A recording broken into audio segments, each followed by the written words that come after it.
જોઈ શકો છો વડાની ક્રિસ્પીનેસ। પૂરી અને થેપલા અત્યારે બનાવી લીધા છે અને આપણે એક દૂધ પાક બનાવવાનો છે, તો કાનુડી અમારે જાગશે ને પછી આપણે સાબુદાણાના વડાની પ્રોસેસ સ્ટાર્ટ કરશું।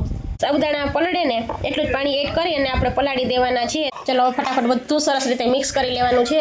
એક એક વડાને છે ને આપણે ચમચીમાં લઈ અને આ રીતે મુસ્સા થઈ। Hello friends, welcome to my blog. અને બ્લોગની શરૂઆત કરતા પહેલા બધાને મારા બાપા સીતારામ। તો ઓલરેડી 3:30 વાગી ગયા છે અને કાલે આપણે કાનુડિયાને છે ને સાબુદાણાના વડા નથી બનાવી, આજ તો આપણે બનાવી જ દેવાના છે। સવારમાં સ્કૂલે ગયો ત્યારે જ કહીને ગયો તો કે મમ્મી તું સાબુદાણા પલાળી દે છે, તો આપણે સાબુદાણા પલાળી દીધા છે। જસ્ટ હું જાગીને બહાર આવી છું ને રેડી થઈ છું ને કાનુડિયાને સુવડાવ્યો છે ને આવતીકાલે છે સાતમ, એટલે સાતમની રસોઈ પણ મારે બનાવવાની છે। એટલે પેલા થયું કે ચલો પેલા વિડીયો સ્ટાર્ટ કરી દઉં ને કાનુડિયા જાગે ને પછી આપણે વડા તો સાંજે બનાવવાના છે, તો ત્યારે છે ને ગઈકાલ માટે જે રસોઈ બનાવવાની છે ને એની તૈયારી બધી કરવા માંડું। પણ તો કાનુડિયા મારે જાગશે ને પછી આપણે સાબુદાણાના વડાની પ્રોસેસ સ્ટાર્ટ કરશું।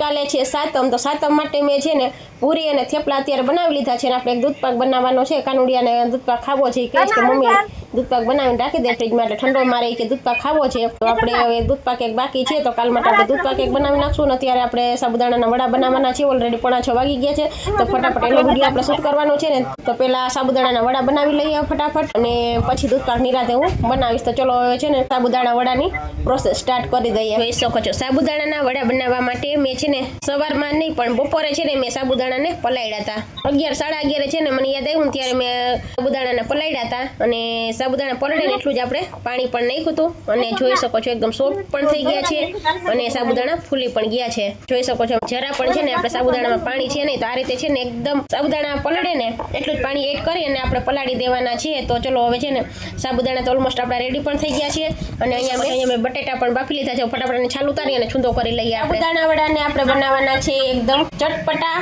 અને સ્પાઇસી અને ચટપટા બનાવવાના છે, તો તેના માટે આપણે છે ને પહેલા તો આદુ અને મરચાંને ખાંડી લઈએ। ચલો સાબુદાણાને ચટાકેદાર તીખા બનાવવા માટે છે ને આપણે એમાં તીખા મરચાં લઈ લીધા છે, સાથે આપણે આદુનો પટકો લઈ લીધો છે। હવે આને છે ને ફટાફટ આપણે ફટાફટ આપણે ખાંડી લઈએ। બટેટાની છાલ ઉતારી લીધી છે, છૂંદો કરી નાખીએ ફટાફટ। એમાં એડ કરવાની છે આદુ અને મરચાંની પેસ્ટ જે આપણે રેડી કરી છે ને, આદુ મરચાંની પેસ્ટ। ચાલો આદુ મરચાંની પેસ્ટ અમે એડ કરી દીધી છે। હવે છે ને પલાળેલા સાબુદાણા એડ કરી દઈએ, એટલે સાથે આપણે એમાં એડ કરી દઈએ હિંગ, ગરમ મસાલો, ધાણા જીરું।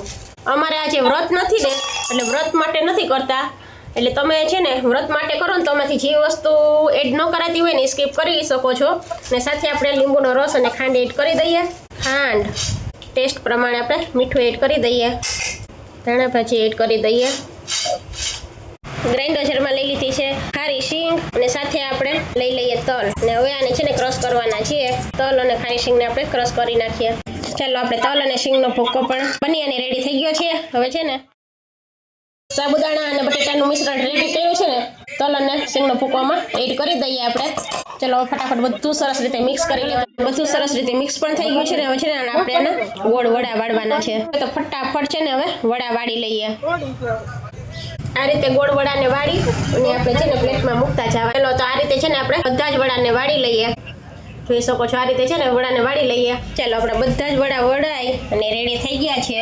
તો વડાને તળવા માટે મેં અહીંયા તેલને ગરમ કરવા પણ મૂકી દીધું છે। મસ્ત રીતે આપણા વડા વડાઈ અને રેડી પણ થઈ ગયા છે અને આપણે તેલને ગરમ કરવા મૂકી દીધું છે। તેલ ગરમ થઈ જાય એટલે ફટાફટ આપણે છે ને વડાને તળી લઈએ। જોઈ શકો છો આપણું તેલ ગરમ થઈ ગયું છે, તો હવે છે ને એક એક વડાને છે ને આપણે ચમચીમાં લઈ અને પછી આ રીતે છે ને એક એક કરી અને વડાને આપણે કાઢવાના છે।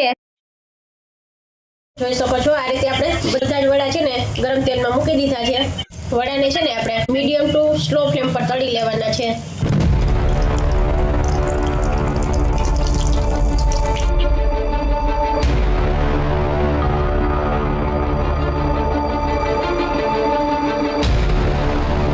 જોઈ શકો છો મસ્ત આપણા વડા બની અને રેડી થઈ ગયા છે।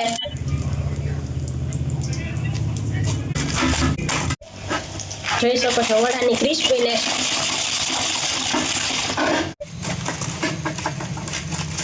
મસ્ત આપણા છે ને સાબુદાણાના વડા બની અને રેડી થઈ ગયા છે। અત્યારે મેં છે ને વિડીયોને હવે આપણે એન્ડ લઈ લેવો છે ને, તો અત્યારે મેં દહીં સાથે લીધું છે। અધરવાઇઝ તમે છે ને વ્રતમાં છે ને તમે દહીંની સાથે પણ ખાઈ શકો છો અને ખજૂર આંબલીની ચટણી સાથે ખાવું હોય ને તો તેની સાથે પણ ખાઈ શકો છો સાબુદાણાના વડાને। જોઈ શકો છો ઉપરનું પણ છે ને એકદમ ક્રિસ્પી છે અને અંદરથી એકદમ સોફ્ટ એવા જોઈ શકો છો આપણા સાબુદાણાના વડા બની અને રેડી થઈ ગયા છે। વાગી ગયા છે 10 અને ગઈકાલના વિડીયોનો છે ને આપણે પહેલા તો એન્ડ લેવાનો છે। ગઈકાલ રાત્રે આપણે બનાવ્યા હતા સાબુદાણાના વડા, તો એને છે ને મેં દહીંની હારે સર્વ કરી દીધા હતા। તમે છે ને ફરાળમાં સાબુદાણાના વડા લેતા હોય ને તો તમે મસાલા દહીંની સાથે, ખજૂર આંબલીની ચટણી સાથે અને મરચાંની ચટણી સાથે, તમને જે પસંદ હોય ની ચટણીની સાથે તમે સાબુદાણાના વડા ખાઈ શકો છો। મારા કાનુડિયાને ઉતાવળ હતી ને તો ફટાફટ મેં છે ને સાબુદાણાના વડાને છે ને સર્વ કરી દીધા દહીં ભેગા। અને મારા કાનુડિયા માટે તો મારે ઓલરેડી ચટણી બનાવવાની જ હતી, તો મેં ચટણી પણ બનાવી હતી, પણ એને ઉતાવળ એટલી હતી ને પેલા તો છે ને છેલ્લી ક્લિપ પર સાબુદાણા વડા આપણે બની ગયા ને એટલે મેં દહીંની સાથે સર્વ કરી દીધા। ગઈકાલ રાત્રે આપણે ચૂલા પણ ઠારવાના હતા એટલે છે ને હું 9, 9:30 છે હું ફ્રી થઈ હતી, એટલે પછી રાત્રે છે ને આપણે વિડીયોનો કંઈ એન્ડ લીધો નહોતો ને ત્યારે છે ને આપણે વિડીયોનો એન્ડ લેવાનો છે। તો ચાલો આ સાથે જ આપણે વિડીયોનો અહીંયા એન્ડ કરી દઈએ। વિડીયો પસંદ આવી તો પ્લીઝ વિડીયોને લાઈક કરજો, ચેનલ પર નવા આવ્યા હોય તો ચેનલને સબસ્ક્રાઇબ કરી લેજો। મળશું આવતીકાલે એક નવા વિડીયો સાથે, ત્યાં સુધી બધાને મારા બાપા સીતારામ।